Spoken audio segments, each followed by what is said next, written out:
두 번째로 가장 많은 전진 패스를 기록한 선수가 되며 화제입니다. 유럽 축구 선수들의 기록을 다루는 매체인 더 스탯 웨이는 올 시즌 유럽 축구 연맹 챔피언스 리그에서 90분당 가장 많은 전진 패스를 성공한 20명의 선수를 공개했습니다. 놀랍게도 해당 순위표의 2위는 파리 생제르맹의 이강인이었습니다. 이강인은 이번 시즌 UCL에서 총 329분을 소화했습니다. 이 중 성공시킨 전진 패스는 총 41개였으며 경기당 11.22개의 전진 패스를 선보였습니다. 적은 출전 시간에도 제 몫을 다했다는 것을 알 수 있습니다. 또한 적극적인 공격 성향이 수치와 데이터를 통해 드러난 것이기 때문에 더욱 공격적으로 활용하는 것이 맞다라는 이야기입니다. 이강인은 이번 시즌 UCL에서 선발과 교체를 오가고 있다. 앞서 FC 바르셀로나와 8강 1차전에서는 선발 출전했지만 2차전에서는 교체 출전했습니다. 덕분에 함께 순위에 오른 다른 선수들의 출전 시간이 적습니다. 매체가 공개한 순위표에는 이강인보다 적게 출전한 선수가 없었습니다. 그럼에도 이강인은 많은 전진 패스를 성공시키며 자신의 존재감을 뽐냈습니다. 순위표에서 90분당 전진 패스 1위를 기록한 선수는 맨체스터 시티의 로드리였습니다. 총 696분을 뛰며 119개의 전진 패스를 기록했습니다. 이강인의 바로 밑 3위에는 라치오의 루이스 알베르토가 자리했습니다. 642분을 소화하며 71개의 전진 패스를 기록했습니다. 영국의 플래닛 풋볼이 흥미로운 기사를 실어 눈길을 끌었습니다. 지난 2020년 그러니까 지금으로부터 4년 전 세계 축구 최고 유망주로 꼽힌 10인에 대한 기사입니다. 4년 후 그들이 어떻게 변했는지를 다루며 화제가 되고 있습니다. 4년 전 최고 유망주로 꼽힌 이들은 모두 2000년대 초반 출생입니다. 10대 유망주를 넘어 지금은 20대 전성기로 진입할 시기입니다. 이 매체는 2020년 최고의 원더키즈 10위는 지금 어디에 있나요? 2020년 영국의 골닷컴이 미래 축구를 지배할 것으로 예상되는 원더키즈를 발표했고 우리는 지난 4년 동안 상위 10명을 분석했다고 보도했습니다. 이어 이 목록에는 항상 성공과 실패가 있다. 축구의 본성이다. 2020년 최고의 별들은 지금 어디에 있는지 살펴보자고 덧붙였습니다. 이 목록에 이강인이 포함되어 있는데요. 이강인은 2020년 최고 원더키즈 7위에 랭크된 바 있습니다. 지금은 프랑스 최고의 빅클럽 파리 생제르맹에서 활약하고 있습니다.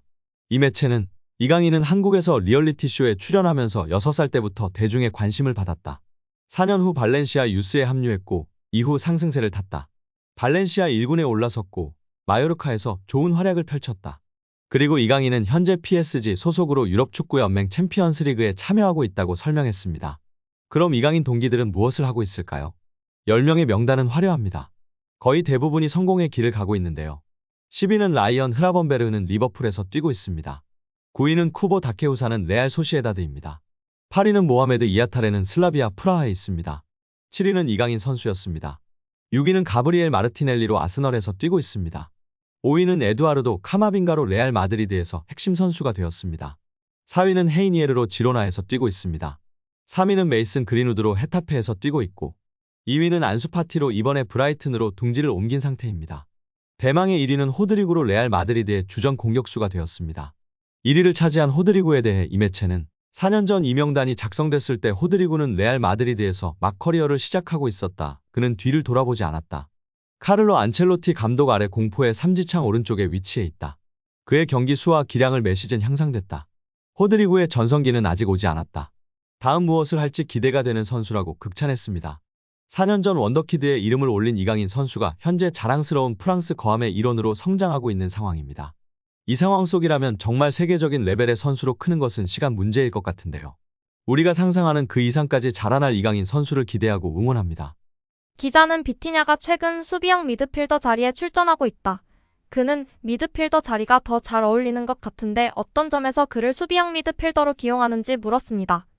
엘리케 감독은 제가 보기에도 그는 미드필더가 맞아요.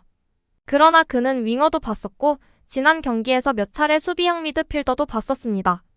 그의 장점은 공간을 찾는 것과 활동량인데 수비형 미드필더는 활동량이 중요하진 않죠.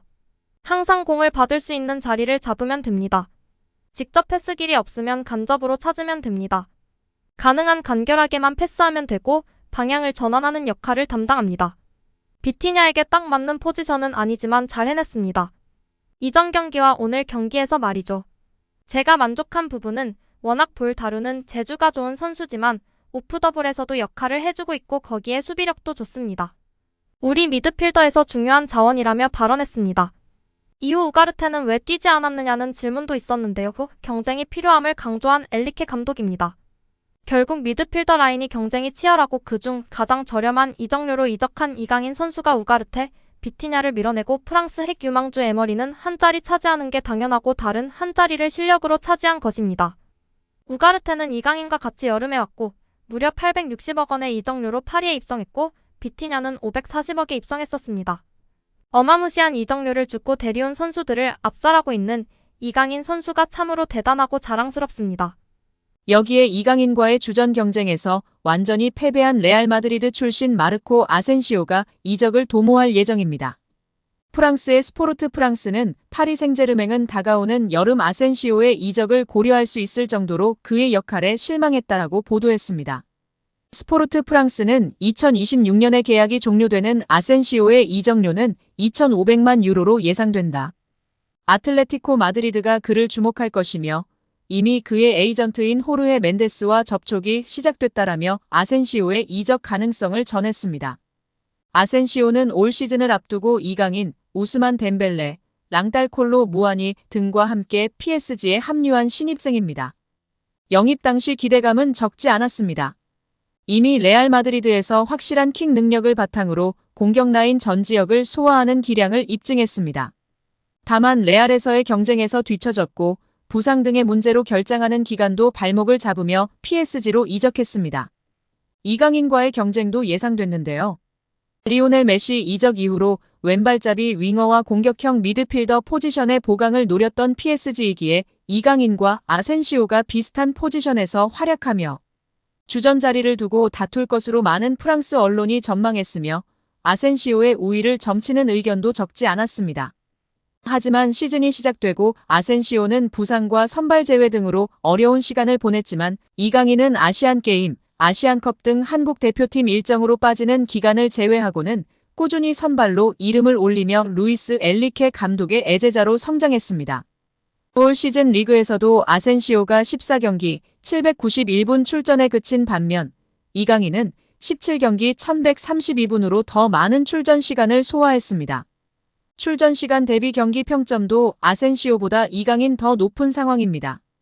이강인이 코리안리거 최초로 트래블의 영광을 안을 수 있을지 기대가 모이고 있습니다. 17일 파리 생제르맹은 스페인 바르셀로나에 위치한 에스타디 올림픽 루이스 콤파니스에서 열린 챔피언스리그 8강 2차전에서 바르셀로나에 4대1로 이겼습니다. PSG는 1차전에서 2대3으로 패배했으나 2차전에서 완승하며 합계 스코어 6대4로 4강 진출에 성공했습니다. 이날 이강인은 후반 32분 교체로 출전해 약 20분가량 경기를 소화하며 승리의 순간을 함께했습니다. 짧은 순간이었으나 패스 성공률 100%, 키패스 1회, 지상 경합 승리 2회, 피파울 2회 등을 기록하며 준수한 활약을 보였습니다. UCL 4강에 진출한 PSG의 트래블 가능성은 더욱 높아졌습니다. PSG는 지난 1월 4일 프랑스 슈퍼컵인 트로페데 샹피옹에서 우승했습니다. 트로페데 샹피옹은 지난 시즌 리그 우승팀과 쿠프 드 프랑스 우승팀이 경기하며 단판 승부로 이뤄집니다. 당시 결승전에서 이강인은 MVP를 차지하기도 했습니다. 현재 34경기 중 28경기를 치른 가운데 PSG는 승점 63점으로 리그앙 1위입니다. 2위 브레스투아와 승점 10점 이상 차이가 나기 때문에 사실상 리그 우승이 거의 확정적입니다. 프랑스 FA컵인 쿠프 드 프랑스에서도 결승에 진출했는데요. 렌과의 준결승전에서 이강인은 894분간 활동하며 패스 성공률 88%, 슈팅 1회, 드리블 성공 1회, 공격 지역 패스 3회, 태클 성공 2회 등을 기록했습니다. 공격 포인트는 없었지만 축구 통계 전문 매체 품목 기준 평점 7.4의 높은 점수를 받았습니다. 쿠프 드 프랑스에서 우승을 두고 대결을 벌일 상대는 올림피크 리옹입니다. 두 팀의 결승전은 5월 25일 펼쳐질 예정입니다. 이에 앞서 오는 22일 새벽 4시 리그앙 경기가 전초전이 될 전망입니다. UCL에서 8강전에서 바르셀로나를 상대로 승리하며 우승에 한 발짝 더 다가갔습니다. 4강에선 도르트문트와 맞대결을 치릅니다.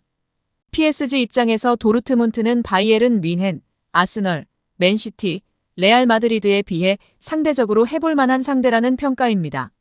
만약 UCL에서 우승한다면 트래블, 트로페데, 샹피옹까지 더해 쿼드러플을 이루게 됩니다. 만약 지더라도 쿠프 드 프랑스에서 우승하면 도메스틱 트래블 확보가 가능한 상황입니다. 이강인은 첫 시즌에 한국인 선수 최초로 트래블의 영광을 안을 수 있게 되기 때문에 많은 전문가와 팬들의 관심을 받고 있는 상황입니다. 기왕이면 파리 생제르맹이 챔스 우승을 해서 빅이어를 들면서 쿼드러플까지 하길 바라는데요. 무엇보다도 부상 없이 맹활약하는 이강인 선수의 모습을 기대하고 응원하겠습니다.